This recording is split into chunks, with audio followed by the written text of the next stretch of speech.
Richard, you spoke of the royal standard. For viewers who are wondering what that stands for, what is the significance, the meaning, talk to us a little about that, as of course King Charles III is also meeting with Indigenous leaders right now, which is also extremely significant.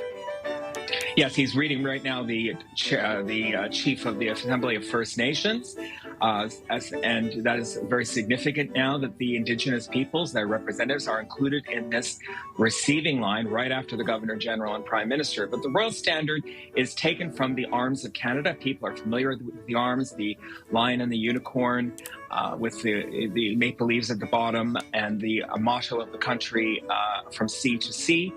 That is directly from that. Those, in fact, are the King's arms for Canada, and those are what the government of Canada uses, and that's what's on the flag. And you're going to see that standard on his vehicles. You'll see it flying above Rideau Hall. You'll see it flying above Parliament Hill. You'll see it on the Landau. You'll see it everywhere that the King is, and of course it was on the aircraft there. Following the King is now meeting with the head of the Inuit Tapirasat of Canada, and then on to the Métis peoples as well. So again, you have the First Nations, you have the Inuit, and you have the Métis represented in this receiving line. And these people are well known to the King. They were received by the King around the time of his coronation. So they are people that he is quite familiar with all of these people in this receiving line. It's not an introduction. It's nice to see you again. Yeah, it's the smiles and the welcome on such a beautiful, glorious, sunny day in Ottawa this afternoon. We're seeing all the smiles and the welcome of King Charles III and, of course, Queen Camilla.